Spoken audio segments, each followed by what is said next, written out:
Alors, avant de commencer, je vais commencer par définir un petit peu ce que c'est que le GIEC, puisqu'en fait, on s'est rendu compte en écrivant ce rapport, enfin cette synthèse du rapport de la R6, que ce n'était pas très très clair pour tout le monde ce que c'était. Alors, le GIEC, c'est le groupe d'experts intergouvernemental sur l'évolution du climat. Il s'agit d'un groupe qui appartient à l'ONU et qui regroupe des scientifiques bénévoles. Alors, ces scientifiques bénévoles, ils ont pour objectif de compiler des milliers d'études scientifiques sur le changement climatique. Pour ce dernier rapport qui est sorti le 9 août, c'est 14 000 études scientifiques qui ont été compilées. Et à partir de ces 14 000 études, disons, en gros, redessiner et rédiger des consensus scientifiques qui font l'état des lieux des connaissances sur les changements climatiques. Alors, ce dernier rapport, il fait 3 949 pages, donc c'est un gros morceau, et il correspond uniquement à la première partie du 6e rapport d'évaluation du GIEC. Alors, cette première partie, elle traite de la compréhension physique du climat et du changement climatique. Par contre, ce qu'elle ne traite pas encore, c'est les impacts du changement climatique, l'adaptation et les vulnérabilités des sociétés humaines et des écosystèmes au changement climatique. Ça sera le groupe de travail numéro 2 qui sortira son rapport début 2022. Et ça ne traite pas non plus des solutions pour lutter contre le changement climatique, puisque ça, c'est le groupe de travail numéro 3, qui sortira également son rapport début 2022. Alors, ce rapport, qu'est-ce qu'il raconte? Alors, il y a beaucoup de choses qui, dans l'ensemble, sont assez similaires au rapport précédent, donc ce sera juste des rappels. Alors là, pas de surprise, la principale cause de la perturbation du système climatique, c'est les émissions de gaz à effet de serre depuis la révolution industrielle. Donc ici, on voit sur ce graphique qu'on a une augmentation chaque année quasiment des émissions de CO2 chaque année.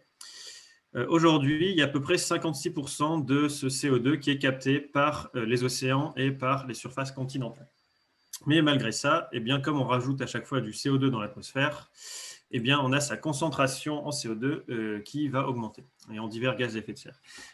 Alors, cette évolution, c'est la suivante. Pour le CO2, entre 1750 et 2019, on est passé de 280 parties par million à 410 parties par million. Pour le méthane, on est passé de 800 parties par milliard à 1866 parties par milliard. Et pour le protoxyde d'azote, on est passé de 270 à 332. Alors, ces évolutions de gaz à effet de serre, il y a une question que le GIEC s'est posée dans ce rapport qui est assez intéressante. C'est de savoir si l'amplitude de ces variations, elle est significative par rapport à ce que la Terre a déjà connu. Et si cette vitesse de variation est significative également. Alors pour ça, ce qu'ils ont fait, c'est qu'ils ont comparé avec des données que ma communauté de scientifiques produit, c'est les paléoclimatologues. Donc on va faire simplement un peu la même chose que ce qu'ils ont fait. C'est qu'on va commencer à aller voir ici la reconstruction de la concentration en CO2 dans l'atmosphère sur les derniers 800 000 ans. Donc là, ce qu'on voit, c'est ici, c'est il y a 800 000 ans. Ça, c'est aujourd'hui. Et puis là, vous avez les variations de CO2 atmosphérique sur les derniers 800 000 ans. Donc, ce qu'on voit là, c'est qu'on a des oscillations qui sont globalement entre des niveaux bas autour de 180 parties par million et des niveaux hauts qui sont autour de 280 parties par million. Pour ce qui est des valeurs basses, c'est des périodes dites glaciaires. Et pour ce qui est des valeurs hautes, on est en période dite interglaciaire. Aujourd'hui, la valeur de CO2 dans l'atmosphère, elle est autour, je vous l'ai dit tout à l'heure, de 410 parties par million. Donc déjà, quand ils ont vu ça, le GIEC, ce qu'ils se sont dit, c'est on a des valeurs qui sont ici complètement hors champ, puisque non seulement c'est des valeurs qui ne sont pas présentes du tout sur les derniers 800 000 ans, mais en plus de ça, quand on voit l'amplitude de variation, là, pour tout ce qui est entre une période glaciaire et une période interglaciaire ici, on a une variation qui est de 100 parties par million. Et là, entre le dernier interglaciaire qui est ici et aujourd'hui, eh bien, on a une variation de 130 parties par million. On voit qu'on dépasse l'amplitude de variation d'une terminaison glaciaire. Alors ça, c'est pour l'amplitude. Mais pour ce qui est de la vitesse, pour comparer, en fait, on va zoomer sur cette dernière période ici que j'encadre en rouge. Et donc, je vais faire un zoom ici et je vais vous montrer ici la base de cette espèce de mur et puis le petit pic ici. Je vais vous les repointer sur la figure suivante. Alors, sur la figure suivante, vous avez la base qui est ici et le petit pic qui est ici. Et donc, ce qu'on voit, c'est que sur cette dernière transition glaciaire, cette dernière déglaciation, on a une transition de 180 parties par million à 280 parties par million qui s'effectue en plusieurs milliers d'années. Et puis à côté de ça, on a notre niveau actuel qu'on a fait depuis la révolution industrielle qui paraît quasiment instantané au regard de cette évolution ici sur la dernière déglaciation. Donc, ce qu'on voit, c'est que, avec ça, c'est que les variations de CO2 qu'on observe et qu'on a causées depuis la révolution industrielle, elles sont sans précédent aussi bien en termes d'amplitude qu'en termes de vitesse, sur au moins les derniers 800 000 ans. Et en réalité, si on veut retrouver un niveau équivalent au niveau actuel, c'est-à-dire 400 parties par million, il faut remonter 2 millions d'années en arrière. Puisque forcément on ajoute des gaz à effet de serre, on ajoute de l'énergie qui va être accumulée sur Terre. Et donc, cette énergie qui est accumulée sur Terre, il y en a 91% qui va être stockée dans les océans, 5% dans les surfaces continentales, 3% dans les glaces, ce qui génère leur fonte, et 1% dans l'atmosphère. Et c'est ces petits 1% d'énergie accumulée dans l'atmosphère qui sont, dont on parle à chaque fois quand on parle de limiter le changement climatique à 1,5 degré ou à 2 degrés de réchauffement par rapport au niveau pré-industriel. Cette énergie accumulée, forcément, elle crée une augmentation de chaleur de l'atmosphère. Et c'est ce qu'on voit ici. Alors ici, sur les derniers 2000 ans, on a une reconstitution en gris de l'évolution de la température. Ce qu'on voit, c'est que globalement, c'est assez stable sur les derniers 2000 ans, avec une petite diminution ici qui correspond au petit âge glaciaire qu'on a eu pendant la Révolution française, notamment. Et puis ici, on a l'augmentation de la température depuis la révolution industrielle. Donc, elle a été reconstruite en gris. Et puis en noir, il y a les températures observées. Donc ça, c'est les températures instrumentales. Ce qu'on peut voir avec ce graphique à gauche, c'est que en termes de variation, de vitesse de variation, c'est sans précédent au niveau de la température depuis au moins 2000 ans. Et puis, en termes de valeur, donc on voit qu'on a atteint plus 1,1 degré de réchauffement climatique par rapport au niveau pré-industriel. Et ce plus 1,1 degré, en réalité, il est supérieur à la valeur maximale qu'il y avait pendant le dernier maximum chaud d'il y a 6500 ans. Et il est même supérieur au maximum chaud qui précédait encore ce maximum d'il y a 6500 ans, puisqu'on était ici, avec la période la plus chaude, il y a plus de 100 000 ans, à plus 1 degré de réchauffement. Donc on voit que ce changement climatique qu'on est en train de subir, il est absolument déjà sans précédent, depuis au moins plusieurs dizaines de milliers d'années. Sur le graphique de droite, ça c'est une des conclusions qui est assez nouvelle du GIEC, c'est qu'ils ont fait une simulation, ils ont fait deux simulations.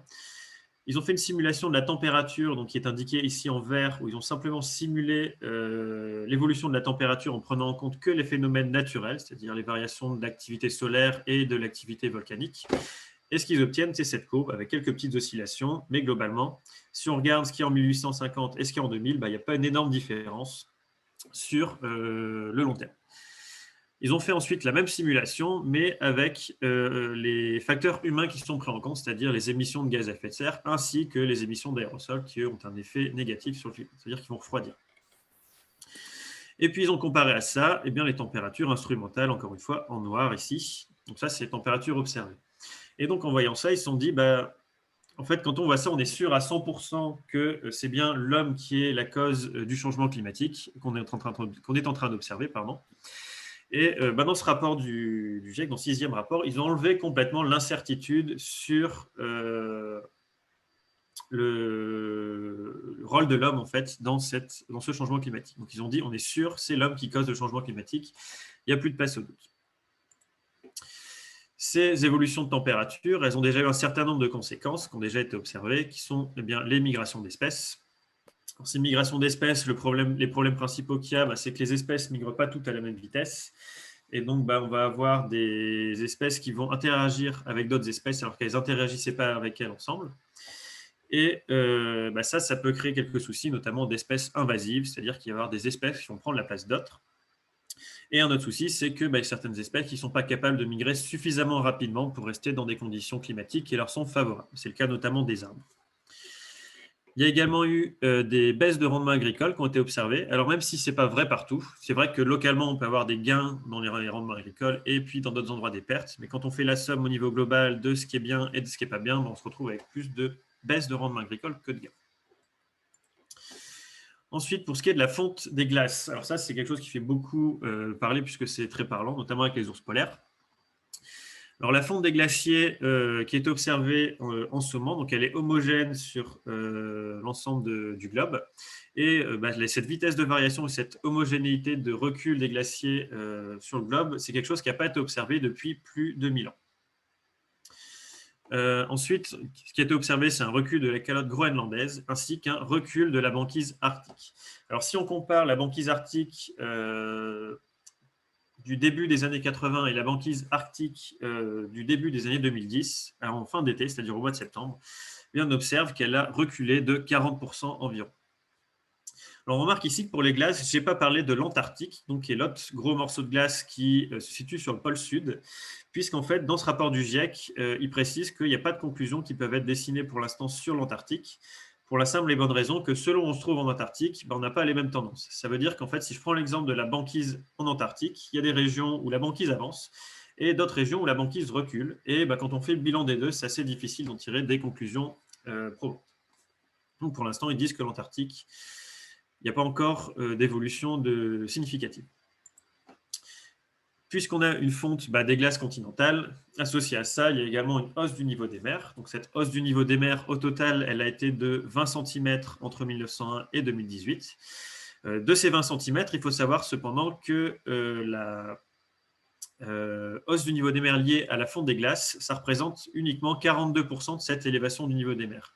Dans cette élévation du niveau des mers, il y a également 50% qui est le résultat de la dilatation thermique des océans, simplement l'océan qui chauffe et qui gonfle. Alors, il y a une petite nuance que je veux apporter à ça, c'est que ça, c'est si on regarde entre 1901 et 2018. Si on regarde uniquement sur les dernières décennies, on se rend compte que du fait de l'accélération de la fonte des glaces, et notamment de la calotte groenlandaise, eh bien, on a la fonte des glaces qui devient le principal facteur d'élévation du niveau des mers. Alors, cette hausse du niveau des mers, on se rend compte également qu'elle s'accélère, puisqu'entre 1901 et 1971, la vitesse de hausse moyenne, c'était autour de 1,3 mm par an, alors que sur la dernière décennie, on est plutôt sur quelque chose autour de 3,7 mm par an, c'est-à-dire un peu plus du triple, à peu près le triple par an. Cette hausse du niveau des mers, elle est également accompagnée d'une hausse de l'érosion du littoral, en particulier des littorals sableux. Et donc, c'est ce qu'on voit sur cette photo qui est en fait la digue à 100 mètres de chez moi qui s'est fait casser la gueule par une tempête puisqu'il n'y avait plus de sable pour la soutenir. Alors, puisqu'on en est aux tempêtes, c'est quelque chose qui a également été observé, c'est qu'il y a de plus en plus d'événements extrêmes qui sont plus longs, plus forts et plus fréquents qui ont été observés. Alors ça, je pense que je n'ai pas trop besoin d'insister là-dessus. On l'a bien vu cet été avec, dans l'Est, beaucoup de précipitations et des inondations, des canicules en Amérique du Nord-Ouest et des feux de forêt associés à ces fortes vagues de chaleur. Alors ça, c'est pour l'observation. Dans ce rapport du GIEC, il y a également quelque chose qui est présenté, c'est l'évaluation en fait de la probabilité que ces événements extrêmes interviennent sans l'influence de l'homme sur le climat. Ça, c'est le World Weather Attribution, c'est un organisme qui étudie en fait les probabilités de ces choses-là. Et si on peut prendre un exemple, c'est pour la vague de chaleur américaine ici qui a été vue cet été. On a, au nord-ouest de l'Amérique, mais ils se sont rendus compte que c'est virtuellement impossible que cette vague de chaleur soit intervenue s'il n'y avait pas eu un changement climatique d'origine humaine. Ils ont fait ça pour plein d'autres choses. Ils ont fait ça pour les vagues de chaleur de juin et de juillet 2019 en Europe de l'Ouest. Ils ont fait ça pour les vagues de chaleur sibériennes en 2020.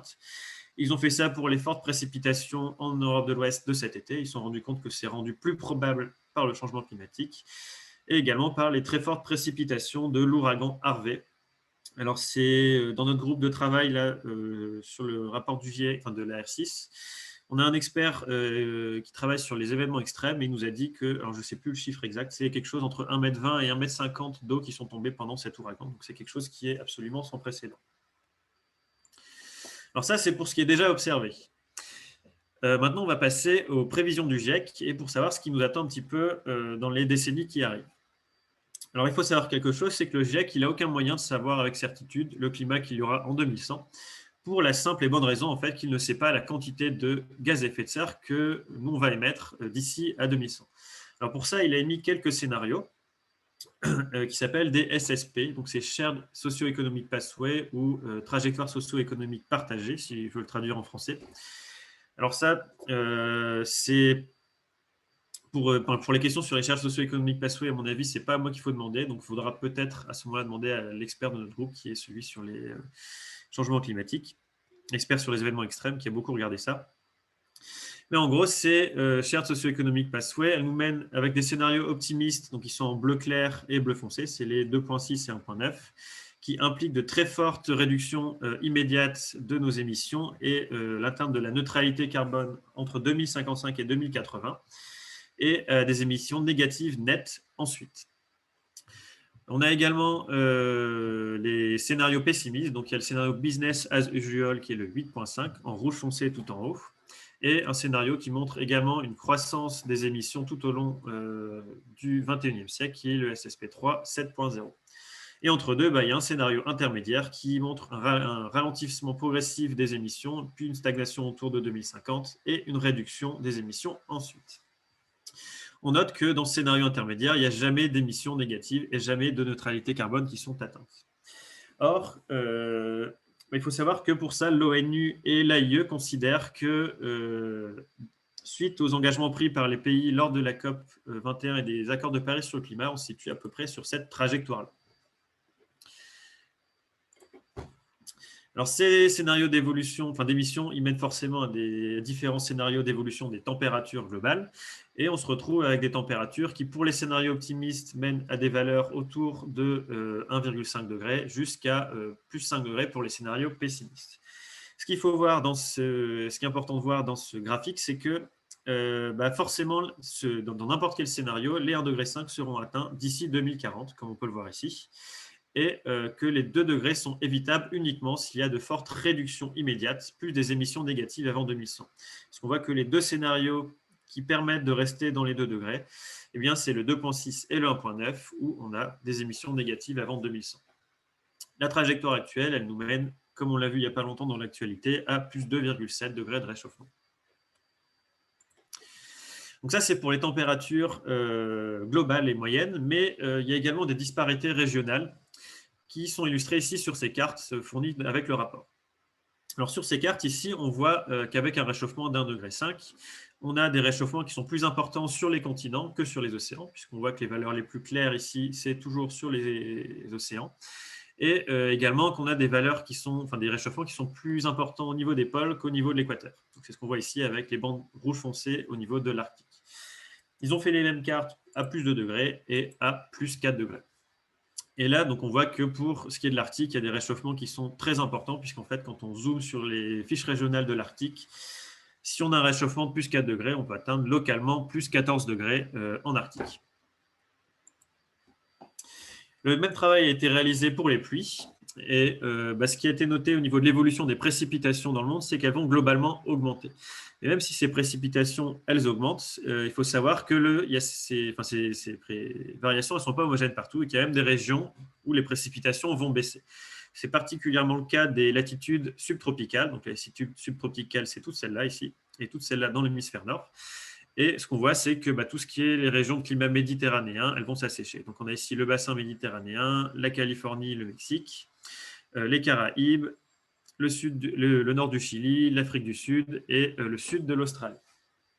On voit que ces tendances, elles sont amplifiées au fur et à mesure qu'on réchauffe. Ici, à 2 degrés, on voit qu'on assèche plus, on augmente les extrêmes. Et c'est la même chose quand on va jusqu'à plus 4 degrés. Ici, je vais attirer votre attention sur quelque chose qui est assez important de voir ici, c'est qu'on voit pour l'Inde qu'on a une augmentation de plus de 40% des précipitations. Or, plus de 40% d'augmentation des précipitations de la mousson indienne, qui sont déjà des précipitations qui sont extrêmement importantes, ça va causer un certain nombre de problèmes, notamment pour l'érosion des sols, ainsi que pour les inondations. On se retrouvera, je pense, on retrouvera. Il y a eu également des évolutions et des conclusions qui ont été faites sur l'évolution du niveau marin, selon ces scénarios. Alors, on voit qu'on se retrouve avec des élévations du niveau marin qui sont par rapport au niveau pré-industriel de plus de 50 cm pour le scénario optimiste, jusqu'à à peu près 1 mètre pour le scénario pessimiste, ce qui correspond en gros à une élévation par rapport à aujourd'hui de 30 à 70 cm en plus. Et puis, notre ligne ici en pointillé, qui fait intervenir ce qu'on appelle un point de bascule, qui a relativement peu de chances de se produire dans un scénario de réchauffement très important, donc dans le scénario 8.5, qui est le plus fort réchauffement, mais qui peut potentiellement avoir des impacts très très importants. Et donc, l'idée, c'est, même si ça a peu de chances que ça se produise, il faut quand même qu'on ait conscience du problème au cas où ça arrive pour savoir comment réagir. Et donc, ce point de bascule ici, c'est l'effondrement de la calotte ouest antarctique.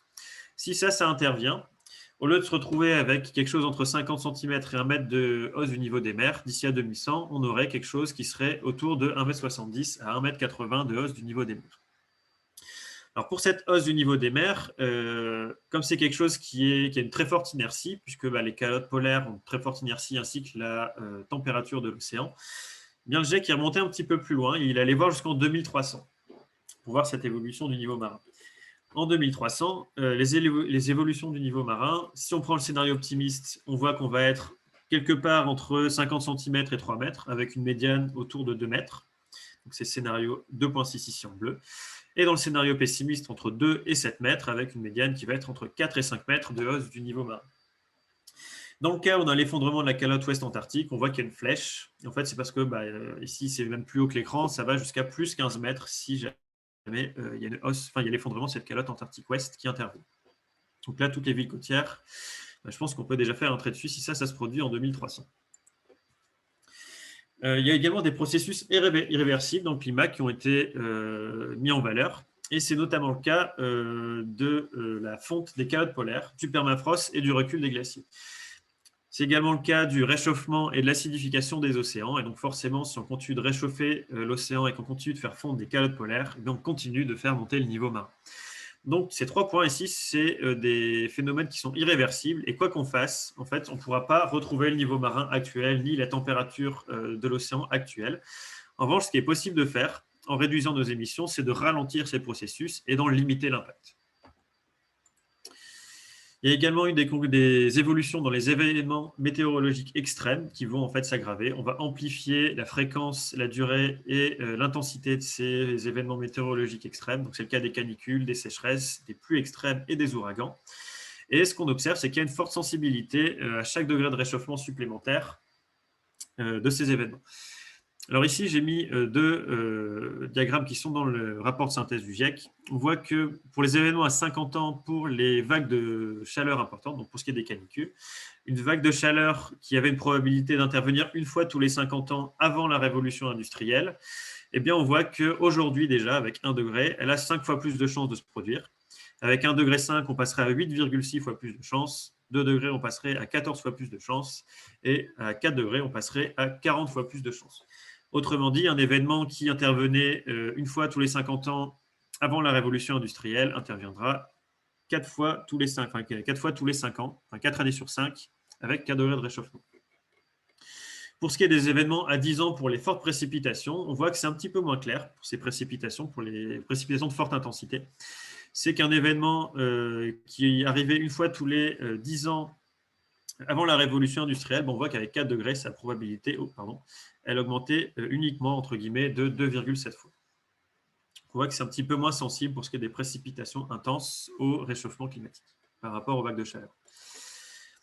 Alors ça, c'est pour ce qui est des conséquences, mais il y a un autre souci, c'est que pour ce qui est de limiter le changement climatique, plus on émet, moins on aura de possibilité de faire agir les puits de carbone, puisqu'en fait, on va avoir un effet de saturation de ces puits de carbone avec le réchauffement. Aujourd'hui, on a 70% du CO2 qui est capturable par les continents et les océans, comme on le voit ici dans le scénario SSP 1.9. Mais plus on va vers des scénarios de forte émission, moins ces puits de carbone vont être efficaces. Et donc, on voit que dans le pire des scénarios, on aura ici 38% du CO2 qui pourra être capturable par ces puits de carbone contre 70% dans le scénario plus optimiste. Alors ça, la façon de comprendre, une des explications de ça, c'est que le système climatique va un petit peu évoluer. Si je prends l'exemple de l'océan, il faut savoir que l'eau, en fait, sa capacité à contenir du CO2 dissous, elle est plus importante dans de l'eau froide que dans de l'eau chaude. Donc au fur et à mesure qu'on va chauffer l'océan, on va diminuer la capacité de l'océan à dissoudre du CO2 et à contenir beaucoup de carbone. Donc ça, c'est un exemple qui explique pourquoi on a une saturation de ces puits de carbone. Ensuite, il y a une grande part, des efforts qui ont été faits dans ce rapport pour parler des risques climatiques et des impacts régionaux. Alors pour les impacts régionaux, on se rend compte que plus le réchauffement climatique sera important, plus ces impacts y seront importants. Donc ça, c'est assez logique. Et il y a un sujet d'inquiétude assez important au niveau des villes avec le phénomène d'amplification qui pourra y être observé. Les phénomènes de ruissellement vont être beaucoup plus importants du fait de l'imperméabilisation des sols et donc ça augmente les risques d'inondation dans les villes. Et c'est également le cas pour la sévérité des canicules avec les effets d'halo de chaleur qui vont augmenter cette sévérité dans les villes. Et puis alors le pire, c'est pour les villes côtières qui, eux, vont faire face à un risque supplémentaire qui est le risque de submersion marine. Ce que je vous l'ai dit tout à l'heure, on va avoir le niveau marin qui monte, l'érosion littorale qui augmente et les événements extrêmes qui augmentent. Et en général, les submersions marines, c'est pendant les tempêtes. Et donc, s'il y a plus de tempêtes dans un contexte de hausse du niveau des mers et d'érosion du littoral, forcément, les villes côtières, elles ne vont pas aimer ça. Et il y aura plus de submersion marine. Alors, pour ce qui est des impacts régionaux, c'est principalement synthétisé dans cet atlas interactif qui est, qu'on peut trouver sur Internet. Donc, s'il y a des questions là-dessus, je pourrais le présenter rapidement ensuite. En gros, ce qui permet, c'est de sélectionner une zone. Donc, comme je l'ai fait ici, donc là, j'avais sélectionné cette zone ici de l'Europe de l'Ouest et du Centre. Et ça permet de dire, pour tel scénario d'émission, donc si je prends le scénario optimiste à 1,9 par exemple, eh bien, je peux voir les évolutions de température et de précipitation jusqu'en 2100. Et je peux même voir ça saison par saison et tranche d'année par tranche d'année. On peut également faire la même chose en disant qu'est-ce qui se passe à plus 4 degrés, qu'est-ce qui se passe à plus 2 pour ces régions, et on peut regarder plusieurs régions à la fois. Donc ça, je pourrais le montrer en illustrant tout à l'heure. Dans les risques climatiques, j'ai déjà abordé tout à l'heure avec la calotte ouest antarctique, c'est les points de bascule. Alors comme j'ai dit, il y a peu de chances qu'ils se produisent, mais il faut quand même les avoir en tête au cas où ça se produit. Et en fait, un point de bascule, qu'est-ce que c'est? C'est un seuil de réchauffement à partir duquel le climat répond de manière brutale et irréversible. C'est en fait une réponse non linéaire à un changement de température linéaire. Alors, il y a quelques événements points de bascule qui peuvent être atteints au cours du 21e siècle si nous ne parvenons pas à rester sous les 1,5 degré, et sachant que c'est plutôt vers les scénarios de fort réchauffement, donc les 7.0 et 8.5, où on risque d'avoir ces risques de points de bascule qui vont être atteints. Donc, l'effondrement de la calotte polaire Antarctique Ouest, ça je l'ai déjà dit. Il y a également l'arrêt de la circulation océanique atlantique. Donc, c'est un arrêt brutal. On sait qu'elle ralentit actuellement, mais il y a un risque d'effondrement de cette circulation océanique atlantique. Et cette circulation océanique atlantique, elle comprend notamment le Gulf Stream. Alors, les conséquences de l'arrêt de cette circulation, elles sont assez importantes puisque ça va être un assèchement au niveau de l'Europe. Ça va être un retrait vers le sud de la bande de précipitation équatoriale, tropicale et subtropicale, ce qui va impliquer une baisse des précipitations en Inde, pour les moussons asiatiques et africaines. Et à l'inverse, dans l'hémisphère sud, on va avoir une augmentation de la mousson sud-américaine.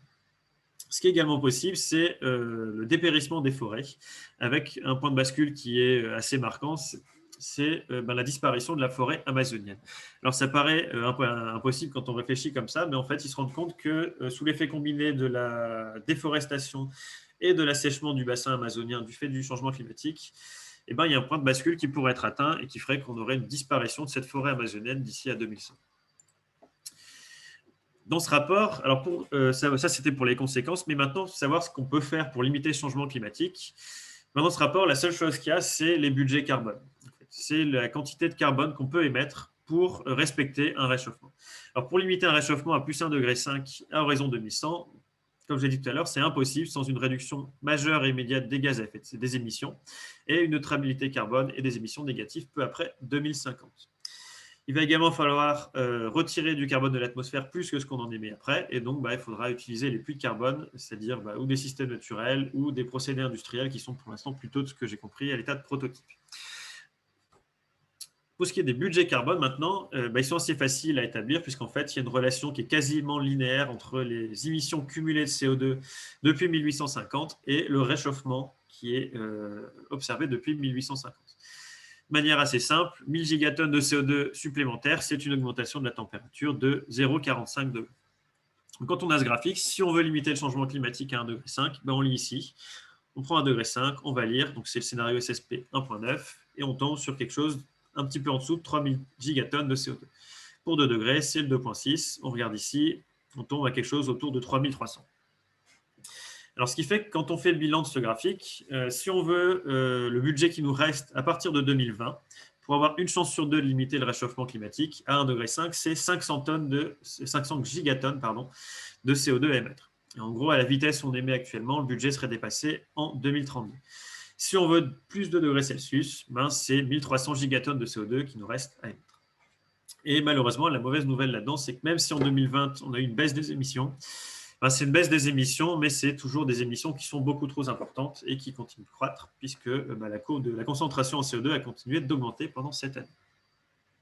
Voilà, donc je terminerai là-dessus sur une phrase qu'on a traduite du Technical Summary de ce dernier rapport, c'est que le climat que les générations actuelles et futures vont connaître dépendra des émissions à venir. Leur réduction rapide limitera les changements.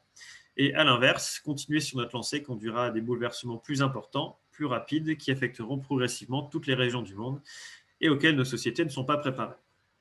Certains changements dureront des siècles ou des millénaires. Nos choix d'aujourd'hui auront donc des conséquences pendant très longtemps. Voilà. Merci de votre attention.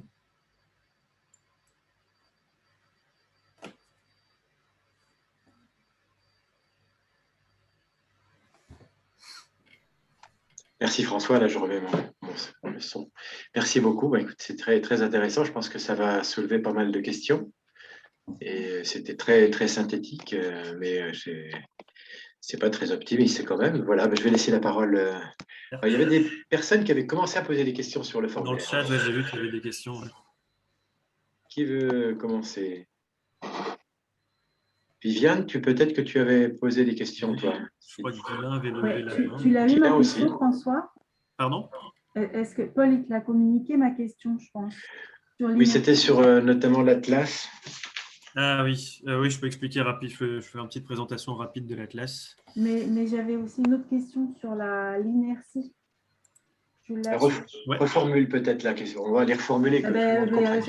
J'avais mis beaucoup de temps à la formuler et j'aimerais bien qu'il y en ait une trace parce que voilà, j'avais fait ça à l'époque. On va la retrouver. On va la retrouver. Voilà, la retrouver, ouais. C'était sur la climatologue du LSCE, c'est ça? Ouais. Ouais. Alors, je dois l'avoir dans mes mails, je l'ai eu tout à l'heure. Donc, en gros, elle disait qu'il y avait, l'inertie du système climatique permettait d'arrêter le changement climatique si on voulait, c'est ça? Oui, c'est ça. Moi, j'ai toujours entendu Jean Covici dire qu'il y a de l'inertie, c'est-à-dire que les émissions d'aujourd'hui, on a déjà largué suffisamment de tonnes pour nous mener à un réchauffement de 1,5 degré, etc. Trop tard pour 1,5 degré, je l'ai toujours entendu dire. Alors qu'elle, elle disait en gros, si ça s'arrêtait demain, si on arrêtait demain les émissions, eh bien, les températures cesseraient d'augmenter du jour au lendemain. Alors, ça, ce qu'elle dit, c'est vrai. Alors, peut-être pas du jour au lendemain, il y aurait une petite inertie, mais en gros, c'est vrai qu'on pourrait presque arrêter le réchauffement immédiat, quasiment immédiatement. Le seul souci, c'est que ça implique de passer de 40 gigatonnes d'émissions par an à 0 du jour au lendemain. Et je pense que le problème, il est davantage là que dans le fait… Moi, vraiment, ma question, elle est physique, quoi. Oui, mais physiquement, oui, c'est possible. Économique, évidemment, il y a de l'inertie, c'est sûr. Oui, mais physiquement, oui, c'est possible, par contre.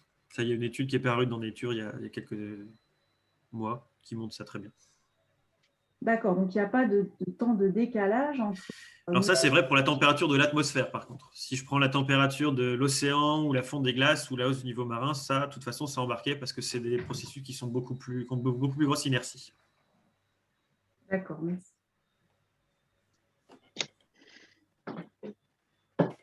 Alors, tu as une deuxième question. Je vais montrer rapidement le… Hop, parce que ça va marcher. Oui, j'avais envoyé une autre question à François concernant l'Atlas. Ouais, une petite démo pour savoir ce que nous, on peut en extraire lors de nos conférences. C'est mon écran qui a des problèmes. Pour notamment contextualiser, alors je ne pense pas que ça ne va pas jusqu'à l'échelle de notre région, mais pour qu'on puisse contextualiser ce qu'on dit. Alors, je suis en train d'essayer de partager, mais j'ai mon écran qui clignote entre le noir et les couleurs. Alors, ça fait… Donc, on a ton partage, là. Oui, c'est le problème, c'est sur mon écran à moi, en fait, je vois tout noir. Donc, voilà. Ah, voilà, c'est devenu tout noir, effectivement. Ah ouais. J'espère que ça va, mon PC ne va pas complètement crash. Ah mince. Vous m'entendez encore ou pas du tout? Oui, on t'entend toujours, mais l'écran est noir, donc c'est une question de… Malheureusement, je ne pourrais pas présenter ça, du coup, parce que je vais pas… j'ai mon PC qui a planté.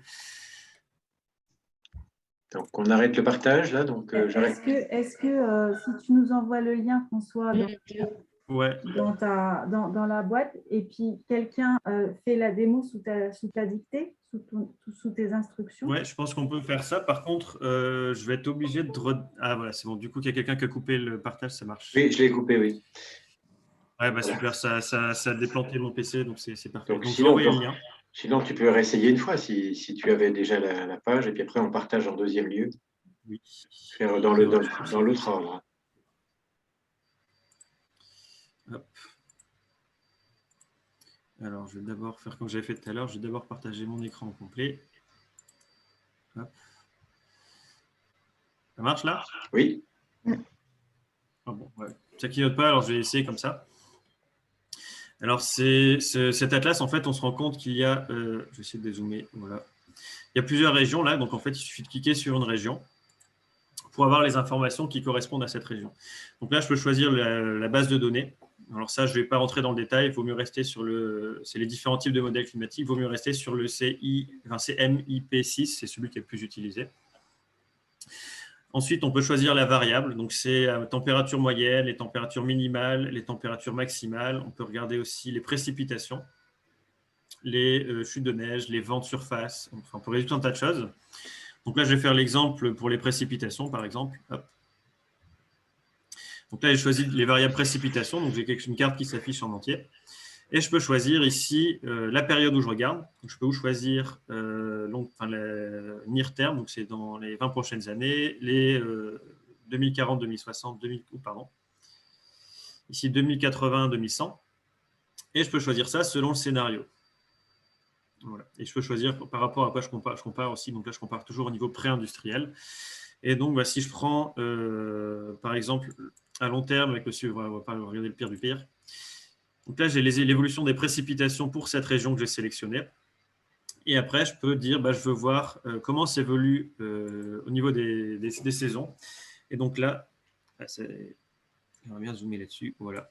Donc, on a mois par mois et année par année, en fait, l'évolution des précipitations. Et donc, ce qu'on voit, en gros, c'est que pour l'Europe du Nord, globalement, on va avoir un assèchement ici qui va intervenir surtout pendant les mois de juin, juillet, août, septembre, et une augmentation importante des précipitations pendant les mois d'hiver. En gros, on va avoir sécheresse en été et forte précipitation en hiver. C'est ça qu'ils attendent au niveau de l'Europe. Et tout ça, ben, ça peut s'exporter en PDF ou en PNG. Donc là, comme on va, il suffit de cliquer et puis ça exporte. En fait, ça correspond à ce qui s'est passé les 5 dernières années si on oublie cette année, quoi. Cette année était extrêmement pluvieuse, mais les autres années, les 5 dernières années avant, c'était un peu ça, quoi. Oui, hein, sachant que c'est des tendances. C'est pas impossible que année par année, il y ait des choses. Mais avec une amplification. Là, quand on parle de… Là, c'est une variation de 40%. Et là aussi, c'est 40% de plus, 40% de moins. Donc, ça va être à des autres niveaux. Et on peut faire la même chose pour le bassin méditerranéen. Hop. Voilà, je remets les seasonal stripes. Tant qu'il charge. Donc, on voit que le bassin méditerranéen, lui, il devient juste plus sec. Voilà. Donc, la carte, je comprends bien l'axe temporel sur la carte, sur la courbe. Ça, c'est les années, en fait. Oui, voilà. Mais sur la carte, qu'est-ce qui est figuré, sachant qu'on a choisi une période de temps? C'est un instant. En fait, c'est la variation sur l'année quand ils prennent sur la carte. C'est la variation moyenne sur l'année. Sur l'année, quelle année? Sur l'intervalle 2080-2100, pardon. En fait, ils font la moyenne sur tout ce qu'il y a là. En gros, et c'est les variations qu'il y aura par rapport au niveau industriel sur l'intervalle de 20 ans. Donc, c'est toute la moyenne. En fait, ils prennent toutes les valeurs. Là, j'avoue que je n'ai pas compris. Je ne comprends pas ce qui est figuré sur la carte. Les figurés, lesquels les tâches, la couleur ou les bandes assurées? Ouais. Alors, les couleurs, ça va être les pourcentages de variation. L'assure, c'est quand il y a des incertitudes dans les modèles. En fait, ils ne savent pas trop dans quelle tendance. Enfin, il y a des désaccords entre les modèles, donc c'est les zones qui sont moins sûres. C'est si je pense toutes ces zones-là. Je ne sais pas si j'ai répondu à la question. J'ai un peu de mal. Je suis désolée. Donc, la couleur figure un pourcentage de variation. Donc, ouais. En gros, là, je prends un exemple. Si je prends ici, je vois que j'ai des couleurs qui sont vert très foncé, donc ça correspond à ça. Donc, ça indique que la moyenne des précipitations sur les 20 ans, si je compare ça aux précipitations qu'il y avait entre 1850 et 1900, ben, ça veut dire que ça va être en moyenne 40% de plus chaque année. En fait, c'est une année, enfin les années vont avoir, ça va être 40% de plus. D'accord. Il va pleuvoir 40% de plus dans cette région-là, si je prends la zone que j'ai montrée avec ma souris ici, que sur la période 1850 à 1900. D'accord. Ouais, c'est bon, j'ai compris. Merci. Voilà. Après, il y a plein d'autres paramètres qu'on peut montrer ça. Bon, je vais arrêter le partage d'écran avant que ça bug. Hop, voilà.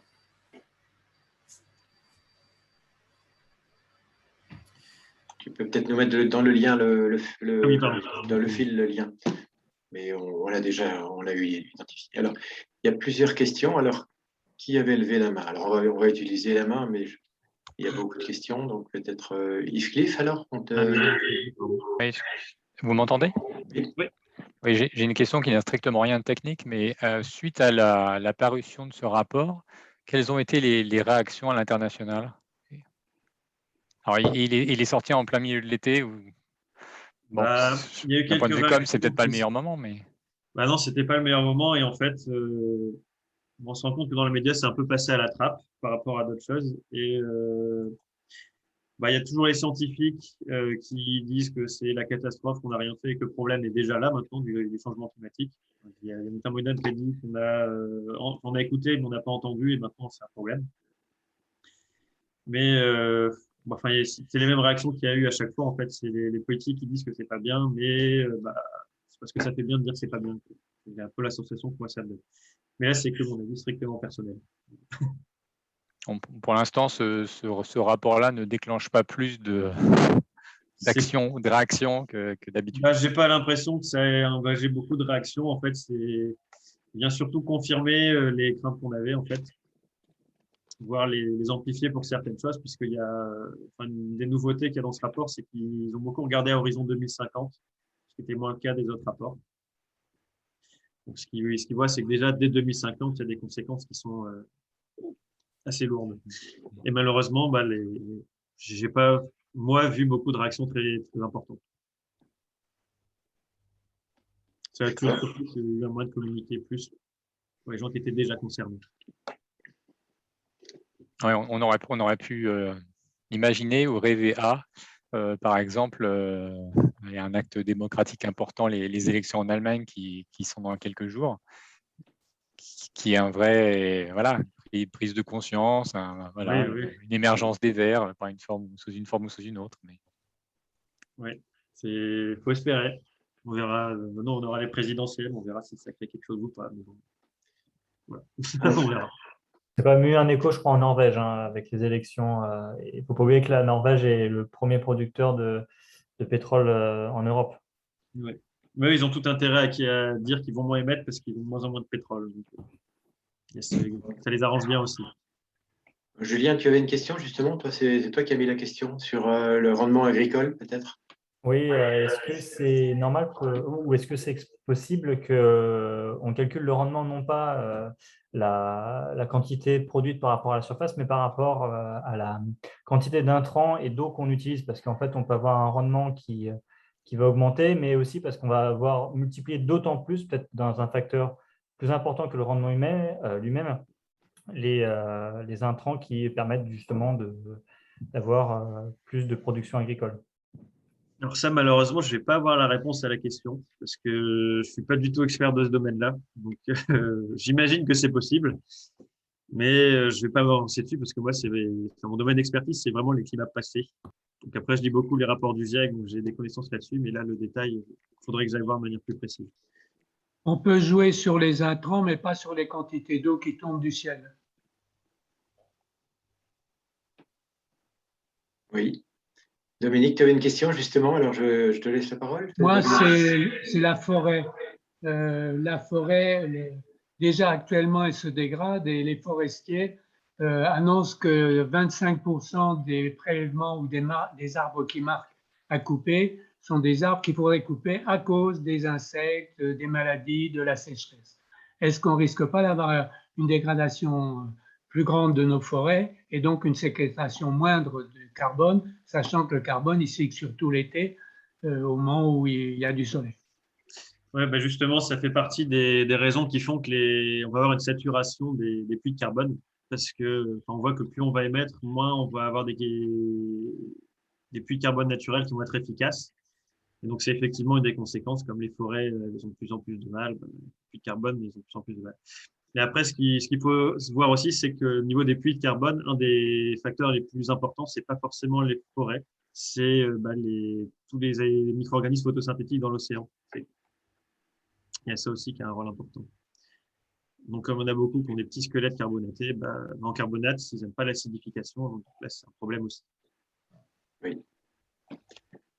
Alors, ensuite, il y a beaucoup de questions. Guylain, je te donne la parole. Merci. Moi, ça suscite plein de réactions, évidemment, mais je vais te poser une question au paléoclimatologue, en fait. Ouais. Tu nous as montré les évolutions passées sur le CO2. Est-ce qu'il y a des gens qui ont étudié aussi ce qu'il en est pour le CH4 et le protoxyde d'azote, et quelles seront un peu les conclusions par rapport à ces gaz-là? Alors, le protoxyde d'azote, je ne me souviens pas avoir vu la courbe. Elle doit exister, mais je ne l'ai pas vue. Le méthane, en fait, il a la même variation, c'est pareil. Ça suit les variations du C'est CO2? quasiment identique au CO2. Ouais. D'accord. Sachant qu'il y a quelque chose qu'il faut que je précise là-dessus. J'ai montré que le CO2, je n'ai pas montré les variations de température. Sur les derniers 800 000 ans, c'est les variations de température qui précèdent les évolutions de CO2. Donc, c'est des changements de conditions climatiques qui causent des variations du CO2 qui amplifient le changement de température. Donc, c'est un peu plus complexe. C'est pas le CO2 qui est le premier, qui est l'élément déclencheur. Okay. Et c'est surtout principalement les océans qui relarguent du CO2 ou qui… C'est ça. En fait, il y a plusieurs facteurs. Il y a des évolutions entre une glaciation et une période interglaciaire, il y a beaucoup plus de forêts notamment, puisque il y a un assèchement qui est important pendant les périodes glaciaires dans de nombreuses régions. Mais ils estiment que le gros de la libération de carbone, c'est effectivement l'océan. Merci. Alors ensuite, on a Samuel. Samuel, tu as la parole. Oui, je suis là, merci beaucoup. Moi, l'horizon 2050, je trouve que c'est un truc vachement intéressant et qui est sorti du rapport parce que moi, j'ai 37 ans, donc ce sera à peu près ma retraite. Et régulièrement, quand j'en discute avec des copains des choix de vie que j'ai faits et de peu travailler, ils m'expriment cette inquiétude sur mais comment tu vas vivre à la retraite. Et régulièrement, je leur dis, en fait, la question, je pense qu'elle se pose surtout par rapport au climat. À chaque fois, je les sens un peu incrédules là-dessus et je me rends compte qu'ils arrivent à s'inquiéter pour la question de leur retraite parce que la pauvreté, c'est quelque chose qui se comprend facilement. Du coup, je me demandais si toi, tu avais quelques indicateurs. Enfin, est-ce qu'en gros, il y a quelques images concrètes sur l'état du monde en 2050 qu'on peut résumer facilement si jamais on reste sur la trajectoire où on est maintenant? Je pense que c'est un truc qui est potentiellement marquant et facile à décrire, quoi. Ouais. Alors, je vais montrer une autre présentation. Je n'ai pas montré ici parce que c'est un petit peu libre, parce qu'en fait, j'ai voulu vraiment montrer que ce rapport-là. Mais en fait, quand je reprends des résultats de ce rapport avec le rapport sur les changements continentaux, alors je vais essayer de retrouver ma présentation, que je donne à un autre moment. Alors, toc, toc.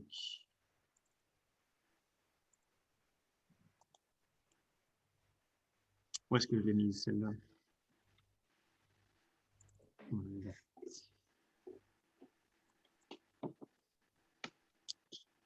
Alors déjà, pendant que je suis en train de charger ça, je peux répondre parce que moi j'ai 30 ans du coup et je suis plutôt en contact avec des plus jeunes, moi, et des étudiants. Et des tendances que je vois, c'est qu'il y a beaucoup de gens qui ont mon âge ou moins qui considèrent qu'ils n'auront pas de retraite.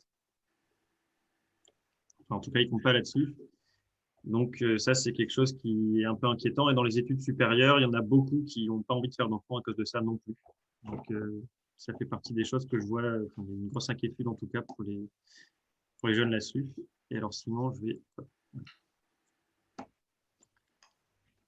Où est-ce qu'elle est? Elle est ici. Voilà. Ok, je vais mettre en plein écran. Et j'espère que je ne vais pas planter. Partager. Est-ce que c'est bon? C'est bon. Ouais. En fait, là, j'ai juste pris les risques alimentaires, donc qui sont du rapport qui est sorti en 2019 sur Climate Change and Land. Et en gros, il y a ces couleurs-là, où quand on est en jaune, c'est qu'on a des pics de prix irréguliers qui vont affecter, de la nourriture qui vont affecter certains pays.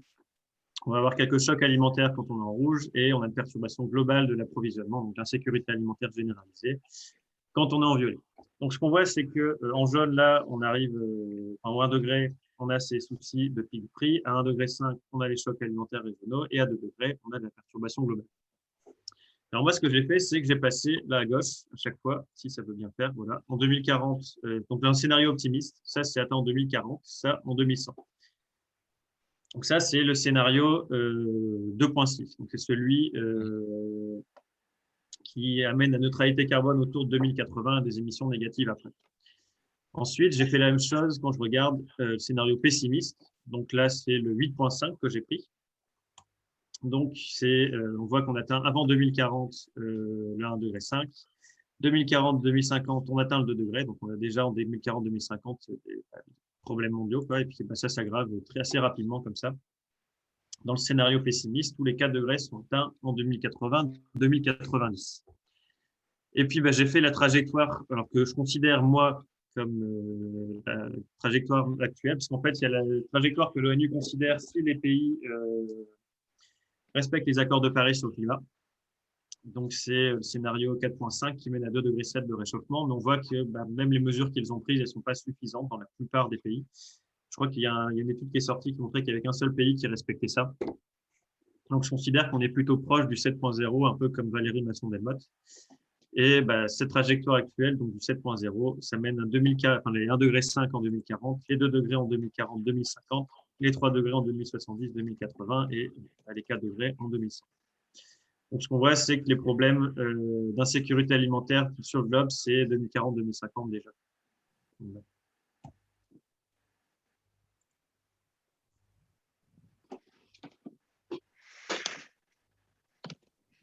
Très bien. Donc, la réponse, tu as eu la réponse à ta question, là, c'est bon. On continue, peut-être vu le. Donc, Gérard, peut-être, Gérard, tu as une question aussi.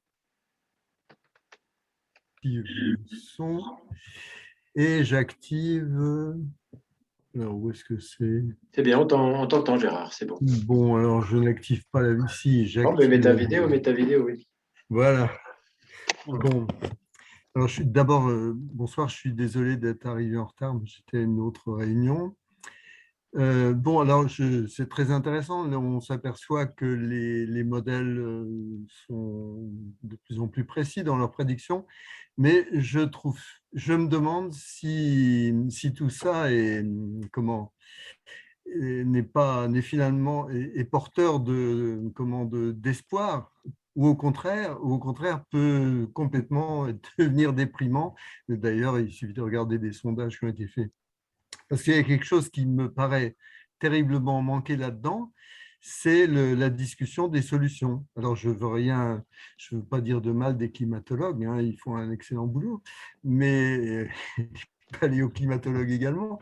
Mais moi, en tant que physicien, je me dis c'est quand même fort dommage qu'on ne parle pas des solutions et qu'on ne pose pas davantage la question de savoir si les mesures qui sont envisagées par les différents États sont réellement à même de nous emmener sur la bonne trajectoire. Or, parce que l'idée si on entend certaines réactions, on a l'impression que les États sont juste responsables d'inaction et que les solutions existent et qu'il suffirait de les mettre en œuvre.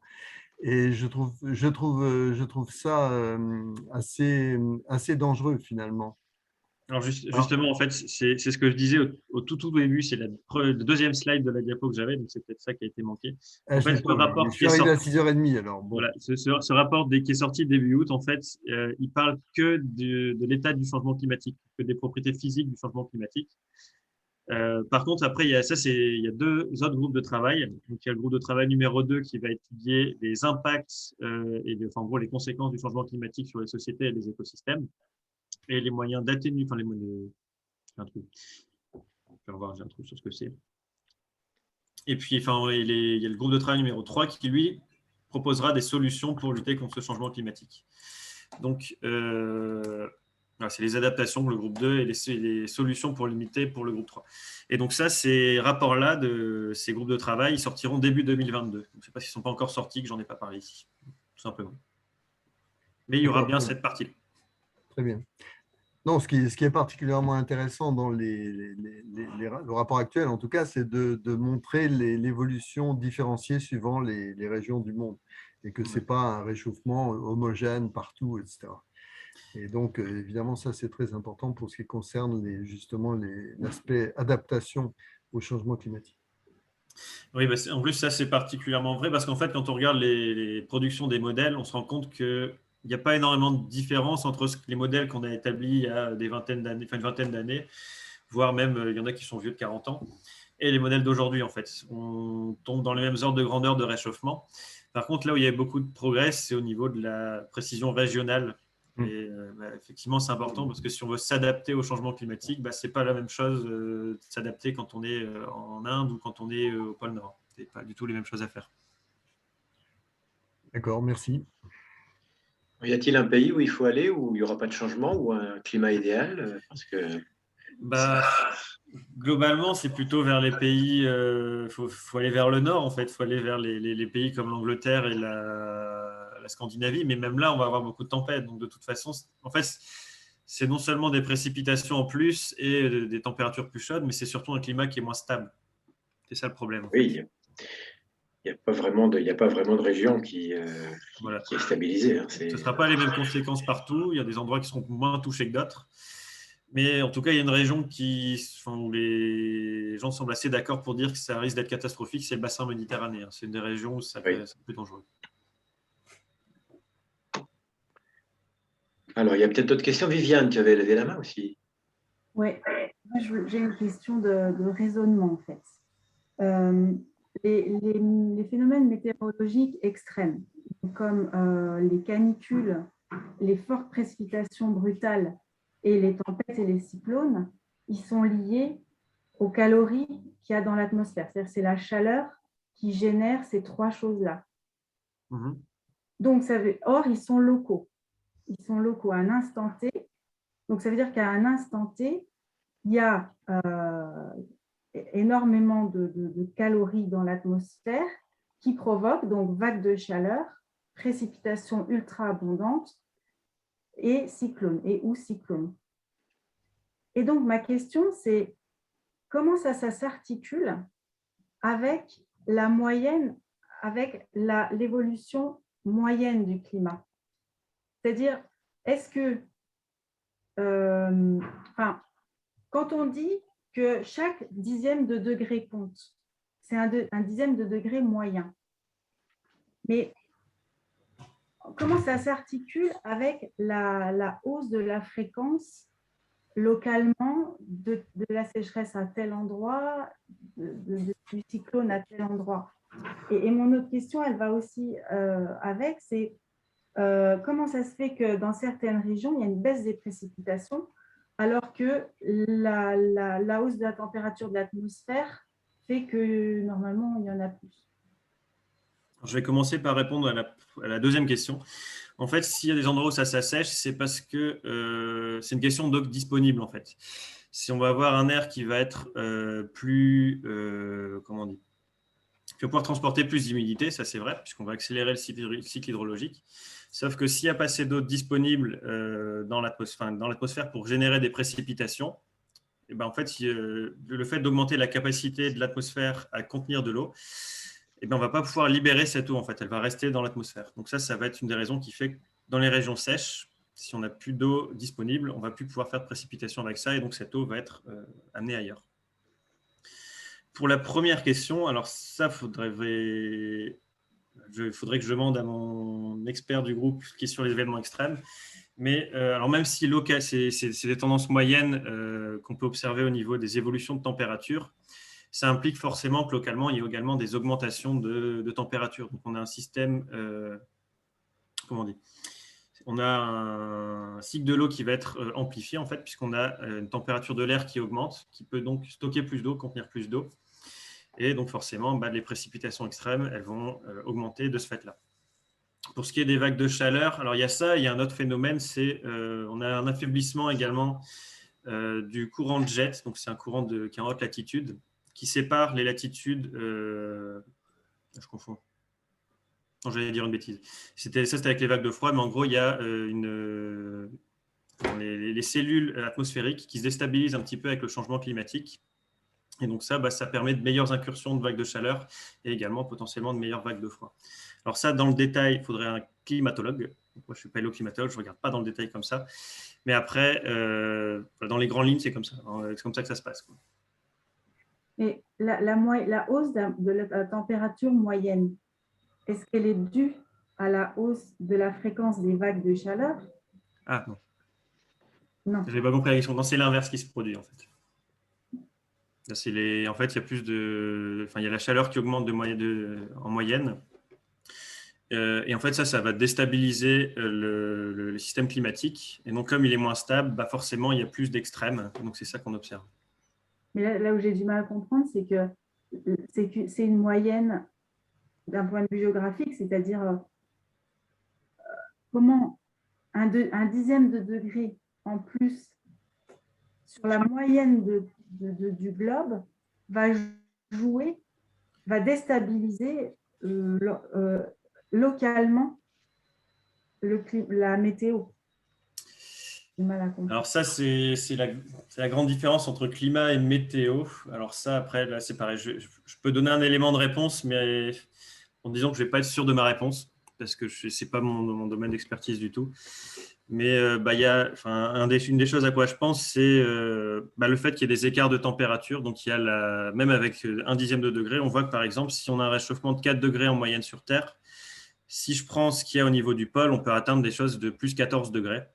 Donc forcément, il y a des endroits qui se réchauffent plus vite que d'autres. Donc ça, potentiellement, sur les évolutions des masses d'air, ça peut avoir un certain nombre de conséquences, puisqu'il y a des zones qui se réchauffent plus vite que d'autres. Donc, quand on dit chaque dixième de degré compte, c'est quand même un abus de langage. Oui et non, parce que le dixième, il peut signifier un plus 14 en Arctique, quoi. Il y a ça, et puis il y a l'autre chose avec ce risque-là, c'est que chaque dixième de degré supplémentaire, ça augmente la probabilité qu'il y ait ces fameux points de bascule qui interviennent. Donc là, en fait, disons que chaque dixième de degré qu'on gagne, en fait, on diminue les chances d'intervention de ces phénomènes qui sont catastrophiques, en fait. Donc ça, c'est vraiment quelque chose qui est important, puisque si on atteint un seul des trois que j'ai montré, tout de suite, des conséquences sur la Terre, c'est vite très, très problématique.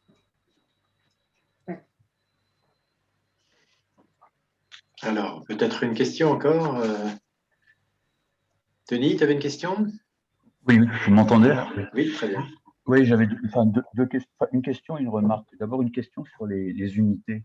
Lorsqu'on parle de budget carbone, notamment, ou d'émissions annuelles qui sont à 40 milliards de GT, CO2, l'unité, c'est quoi? C'est du CO2 ou c'est de l'équivalent CO2? C'est du CO2. Justement, c'est fait la remarque que c'est un peu dommage, mais ils prennent en compte que le CO2 dans ce rapport de l'AR6, là, dans leur calcul. D'accord.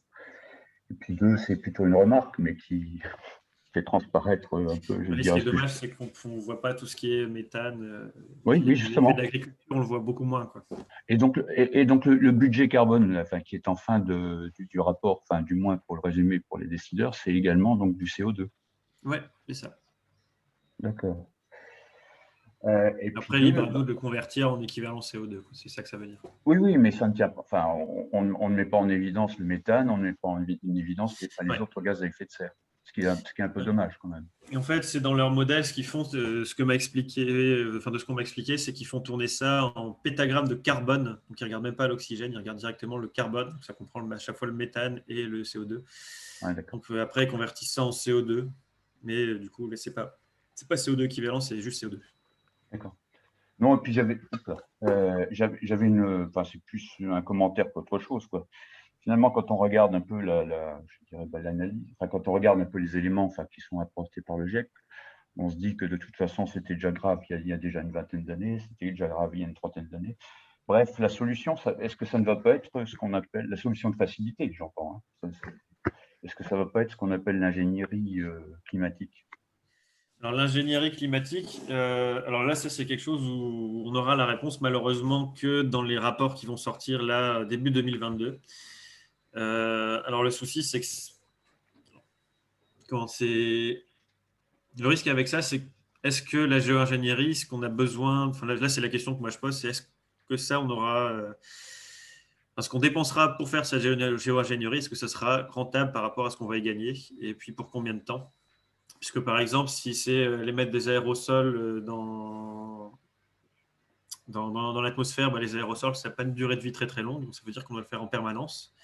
Sinon, tout de suite, ça veut dire que dès qu'on arrête de le faire, pouf, le climat se réchauffe. S'il y a j'ai vu d'aller mettre du fer dans les océans pour générer des blooms planctoniques, là où on s'en fout de faire des blooms planctoniques, ça c'est pareil, il faut continuer de le faire pour stocker du carbone. Donc bon, c'est des choses où on aura, à mon avis, plus de détails en 2022 quand les rapports sortiront. Et là, moi, après, je n'ai pas vraiment d'avis là-dessus. J'avoue que je ne suis pas du tout expert là-dedans non plus. Donc, j'attends de voir ce qu'ils disent. Merci. Alors, peut-être une dernière question. Qui veut prendre la parole? Déjà, François, on a eu beaucoup d'échanges. Là, c'est très intéressant. On voit quand même que ça va être difficile de convaincre tous les décideurs parce qu'il y a toujours la complexité, en fait. Tant qu'on est entre techniciens, on se comprend avec les unités. Mais sinon, on a quand même une difficulté de faire comprendre la gravité, quoi. C'est ça que je crains, soit que ce soit encore un langage d'expert. C'est simple, notamment avec ma mère, quand j'essaie de l'expliquer. Elle me dit qu'il faut que tu simplifies plus. Et en fait, je lui montre plein d'exemples où quand on ne donne pas tous les détails, en fait, les gens sont piégés par des climato-sceptiques. Donc, en fait, on est obligé de donner un certain nombre de détails. Ouais, moi, je me permets une micro-remarque là-dessus. J'ai fait une école de commerce, je pige pas un gramme aux questions purement scientifiques et ça m'empêche pas d'être hyper conscient de l'urgence. Je pense que c'est pas une raison suffisante de leur côté pour pas piger et je pense qu'on a parmi les décideurs des gens qui sont beaucoup plus intelligents et cultivés en sciences que moi. Donc, faut pas qu'on désespère, on y arrivera aussi tôt ou tard. C'est vrai que le problème, c'est qu'il faut vouloir comprendre, c'est un problème. Très bien, écoute, on est arrivé pratiquement à l'heure qu'on s'était fixée, 19h13, et puis je sais que tu es pris ensuite pour une autre conférence, peut-être une qui ressemble beaucoup à celle-là. Ça va être donc, merci beaucoup François de nous avoir consacré tout ce temps, et merci aux participants aussi d'avoir posé des questions. Alors, on va te libérer François, mais merci encore, et on sera peut-être amené à te reposer des questions peut-être un jour, mais voilà, pour l'instant, on a déjà beaucoup profité de toi. Donc, on va